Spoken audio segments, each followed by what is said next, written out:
Сүхбаатарын талбайд яамд болон төрийн байгууллагуудын нээлттэй хаалганы өдөрлөгүүд үргэлжилж байна. Өнөөдөр гадаад харилцааны яам, эдийн засгийн хөгжлийн яамны нээлттэй хаалганы өдөрлөг боллоо.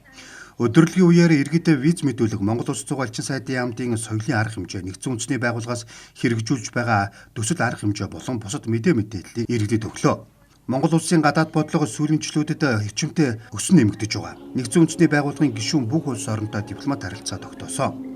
Энэ нь улс орны гадаад нэр хүнд хамтын ажиллагаа, харилцааны салбарт олон шинэ боломжууд бий болж байгаамаа.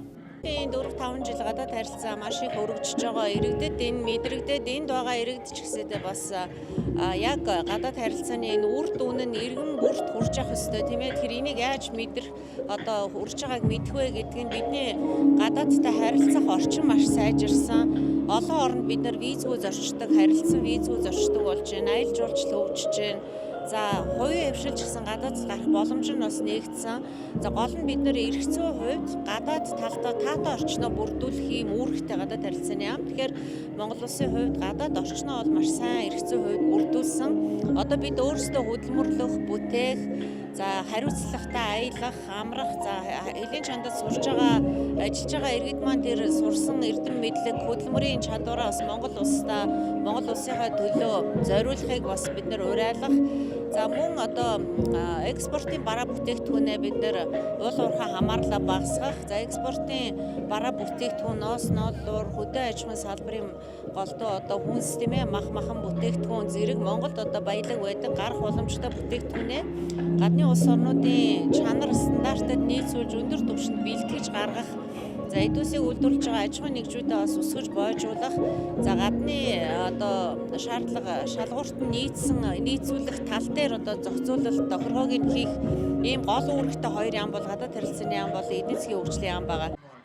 Нээлттэй хаалганы өдөрлөх далаад гарцгүй орнуудын судалгааны төв оролцож байлаа. Тус төв нь далаад гарцгүй нийт 44 улсаас 32 нь хөгжиж байгаа улс орн байдаг. Эдгээр оронд нийтлэг тулгамдж байгаа сорилтуудын хүрээнд судалгаа хийх, засгийн газруудад бодлогын зөвлөмж өгөх, хамтын ажиллагааг хөгжүүлэх зэргээр үйл ажиллагаа явуулдаг юм а.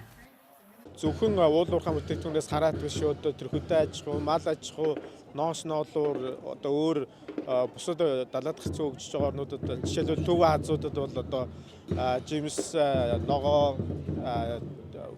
эсвэл эрчим хүчний экспорт гэдэг ийм олон салбарууд байж болохоор за бидний бас нэг судалгаагаар жишээлбэл Монгол улсын зүүн баруун төв коридорыг хөгжүүлснээр аль нь илүү 10-20 жилийн дараа илүү үр ашиг авчрах вэ? За хоёрдугаарт аль салбар нь илүү тэр коридорыг илүү ашиглаж үр ашиг орлого олох вэ гэдэг судалгаа хийжсэн. Тэрэн дээр бол хамгийн их ашиг олох нь үйлчлэгээний салбар байсан. Тэгэхээр жишээлбэл төв коридорын дагуу байрлах тэр үйлчлэгээний салбарууд ялангуяа бензин, тос, засвар үйлчилгээ, жолоочдын амрах, тэр амралтын буудал, хоол хүнсний энэ бүх үйлчлэгээний салбарыг маш эрчимтэй зохион байгуулалттай тэр коридорын дагуу байгуулснаар үйлчлэгээний салбараас илүү ашиг олох юм байна. Сүүлийн жилүүдэд Монгол судлалыг хөгжүүлэх түгээн дэлгэрүүлэхэд анхаарч байгаа. Үүний дагуу Монгол судлалыг сонирхох гадны эрдэмтэн судлаачдын тоо жилээр тусам нэмэгдсэн. Жишээ нь Монгол улсын түүх, улс төр, соёл шашныг илүү их сонирхох болсон байна. Монгол судлалын үрээд Солонгос, Япон, Орос, Хятад хөрш орнууд болоод 3 дахь хөрш орнуудын эрдэмтэн судлаачтай ойр хамтран ажилладаг. За эдийн шинжилгээний хурал, хамтарсан хурлыг хамтарсан судалгаа хийх. За тэгээ ном бүтээлээ солилцох хэмээн өргөн хамтран ажилладаг. Өргөн хүрээнд хамтран ажилладаг байгаа тийм. Хоолбол олон улсын судлаачдын үед манай улсын аль чиглэлийн салбарыг илүү төлхөө судалж сонирхож байгаа шүү дээ. За яг орноороос шалтгаалаад харилцаа адилгүй байна л да. Оросын холбооны улс бүгд Хятад улс бол улс төр худалдаа эдийн засгийн хүрээнд бол төлхөө сонирхож байгаа. Солонгос, Япон гэх мэт энэ 3 дахь хөрш орнууд бол Монгол улсын байгалийн баялаг ашиглалтмал ягаад гэвэл аж үйлдвэрлэл өндөр хөгжсөн учраас ашиглалтын салбарыг илүү сонирхон судалдаг юм онцлогтой. За мөн соёлын салбарыг бол ялангуяа Солонгосын талаас бол би өөрөө Солонгос судлаач юм байна. Тэгээд соёлын Монгол улсын соёл урлаг за тэгээд түүхийн чиглэлээр бол солонгосууд бол бас нэлээд төвтэй судалдаг. Нээлттэй хаалганы үеэр олон нийтийн анхаарлыг ихээр татаж байсан хэсэг бол талбайн зүүн зүгүүрт байрласан бүгд найрамдах ардчилсан Солонгос ард улс, бүгд найрамдах Энэтхэг улс, бүгд найрамдах ардчилсан Лаос ард улс, бүгд найрамдах Хятад ард улс Оросын холбооны улсуудын асар байлаа.